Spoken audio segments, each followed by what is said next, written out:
Assalamu alaikum, Wa Shaikh alaikum Samir. salam. How are you? Alhamdulillah, tired but good. I know, it's tiring day. So, we've had a number of Ruqyah cases so far.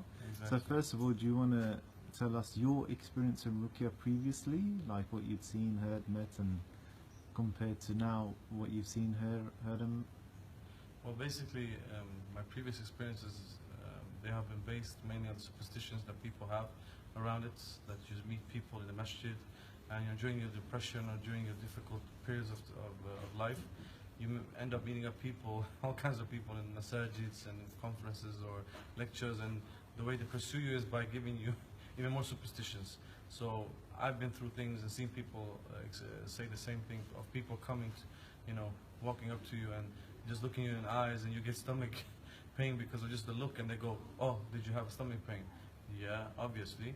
And then they go, "Oh, that's a jinn," and so on. So they just make accusations and claim things which is really in reality just unbased. They don't have anything they can base it on. Okay, So and then I've seen people doing ruqyah, just reading Quran, letting people just turn around on the floor, or people claiming things during ruqyahs like, "Oh, look, you don't react because the jinn is powerful, the jinn will hurt you, look, she's smiling, so the jinn is really horrible." They just make claims upon claims without any real proof. Substantiation. Okay, so we had a number of cases. First of all, we had the cases that you're kind of like describing. Remember, people who didn't react at all, okay, although we recited on them and everything. Exactly. What did you make of those cases?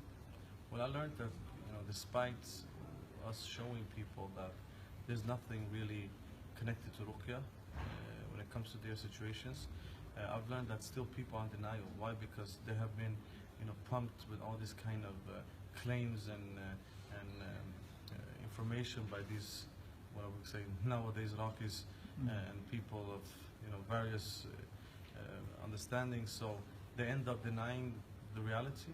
So you give them like, "Look, this is the case. You don't react. There's nothing here. It's just you having a difficult period in your life. You need to get on feet and just start changing your life." But they deny it. Why? Because it has become part of their understanding. Like, "Look, this is the case. I have these issues." So even when you prove to them that no, you don't, they won't accept it. So I've learned a lot around this. Okay. So on that, what about then now, would you say, of the cases where, remember we had sister and she did clearly react, arms in the air, she's all over the place, that people would say, "Look, this is clear cut, she's possessed," and she was told she was possessed and all that kind of stuff. Exactly. And she was going, and she had hatred for God.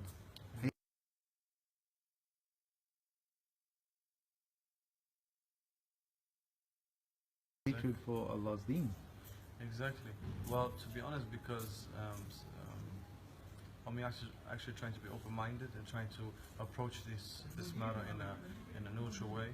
What I've learned is that despite people reacting in weird or unnormal ways, I didn't really get shocked. Why? Because I know that you need to be careful claiming things. You need to analyze things in a way that doesn't really become truth, because you can claim one thing, but the truth can be something different. So the case that you mentioned, like the women were raising her hands and just freaking out during the session, it doesn't necessarily have to be related to ruqyah or related to Jinn, magic, spiritual diseases or issues. They can be mental. It can be something you do out of a reaction because you're fleeing from your reality or your trauma and so on.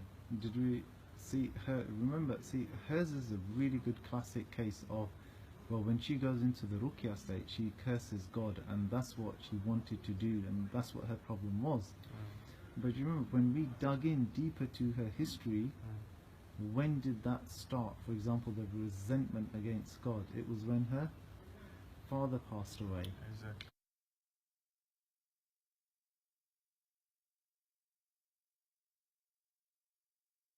Yeah.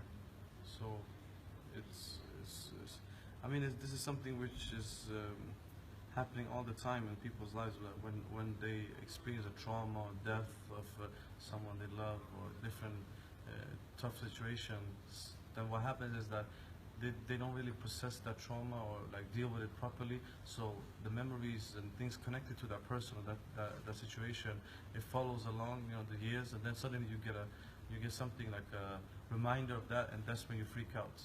So, you know, we don't deny spiritual issues and, you know, these things, but seeing these cases just made me realize, whoa, it's on another level than what you really think and you've read.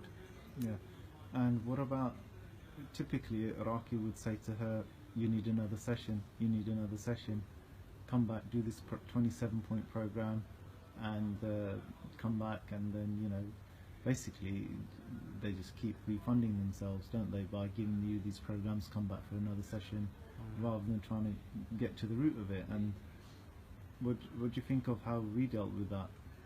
Remember, she was completely in trance, gone. And? Yeah. So she basically, her ability of like staying normal was blocked for a moment, and she lost control of herself. But the way was nice, but that you taught her husband how to get her back on track, basically by calling her and then making sure that she, in her mind, tries to move her hands, and then her finger, then her hand, then her arm, and so on and so forth, until she was able to take control of her body. So it wasn't really anything difficult. But her husband even said himself that the way that some imams and Raaqis has, you know, explained the issue, he was afraid. Why? Because they made him fear that, oh, this might be very powerful and dangerous, and you might get hurt, and this and that, and you need to come to us, and we will fix these things for you, and it will cost this and that much. And he was even ready to pay us, but when we, actually you, because you did the thing, I just observed.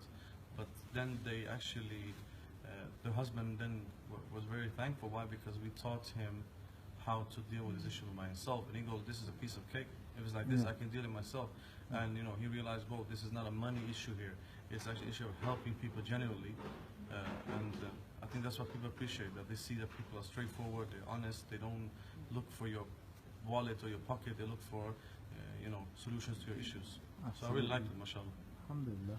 And how is our colleague Antonio, who joined us on our trip from the day one to today?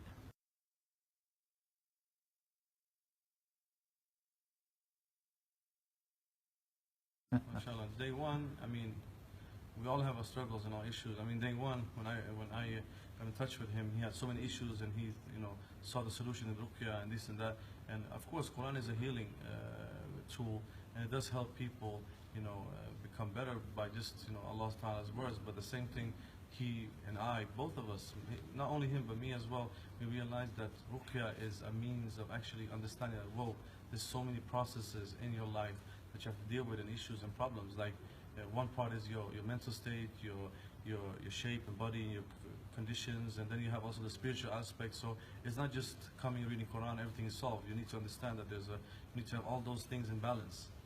Absolutely. So alhamdulillah, mashallah. I think, and he himself even claimed, or said after the whole event, you can say this trip, that, you know, subhanallah, this made me realize how much I need to struggle myself, and I just rely upon other people, because if you start relying on people, you will get hurt, and you will get abused, and you will get ripped off.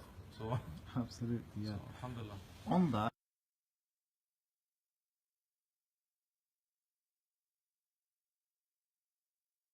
we had a case where, you remember the sisters claiming that black magic has been done on her by her mom, by her close relatives, and we met all of them, and they were so sweet, yeah? Exactly.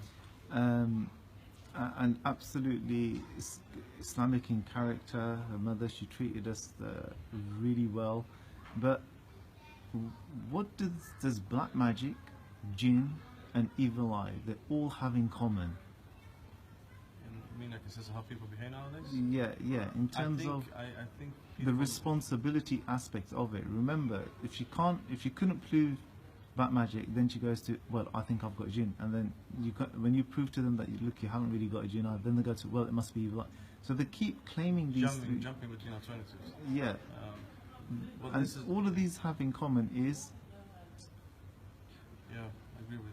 So basically, I guess all of these things what they have in common is the aspect of actually just keeping yourself free from the responsibility aspect, that everything that happens in your life is always connected to different things. So what they mentioned in this case is like jinns, and they mention sihr, they mention the evil eye, this and that. So for them, jumping between these alternatives is a way of actually fleeing from the responsibility that they have, that it's their lives and their choices and their decisions and their alternatives that they took and and that path which they embarked upon. So what happens here is that it's very easy for someone that is depressed, someone that is not in a mental stable situation, someone with mental illnesses and so on, to just claim that this is jinn and sihr. Why? Because then it frees them from the responsibility. So if they have done someone harm, it's easier to claim that my mom did sihr on me than actually claim that, look, you messed about, you fooled yourself, and you fooled everybody else, claiming that it was something else, just not to bear the burden of your actions. So alhamdulillah. And another thing is interesting, that these people claiming things, it just shows that fortunately we have psychopaths amongst us. It's very sad to say, but in reality that's the fact. Why? Because they're ready to accuse the people that that are pious. People, they even bring forth the prayer mat as a solution, and are so nice and helpful, and claim and accuse them of various sins, such as doing magic and this and that. I mean, it just shows the sad reality that people are ready to throw people into the river just to keep their face. Absolutely. So we found a number of cases where all these things what they have in common is lack of self-responsibility, and you get the opportunity to blame other people without having to provide evidence. Exactly. People think that you can accuse someone of magic without having to provide evidence. You can accuse people of sending a jinn on you without having to provide evidence. You just accuse them and now you're ill all of a sudden. So it was very sad to see that. Exactly.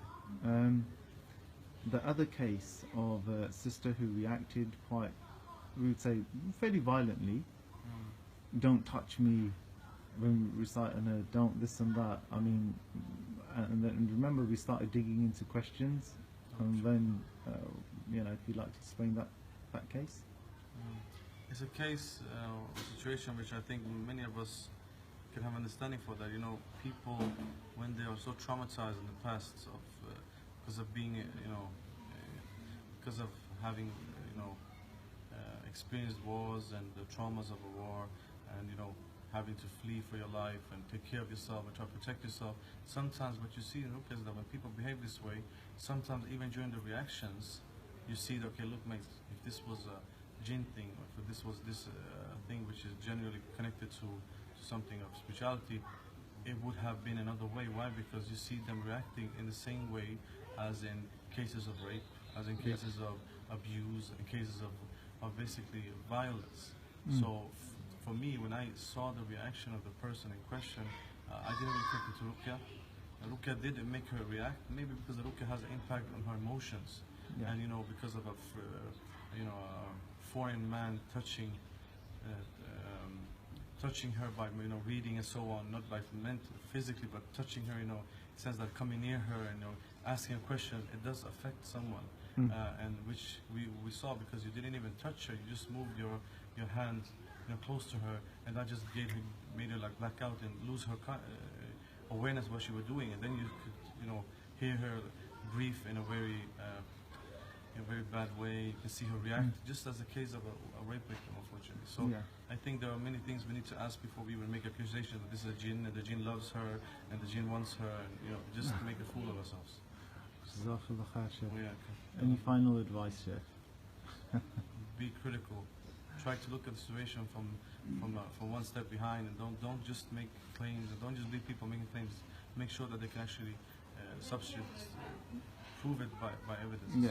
So just simply a person reacting to Quran and making all the jinn noises, sounds, isn't really an evidence of jinn claimed what we've seen. Exactly. And we demonstrated that very clearly.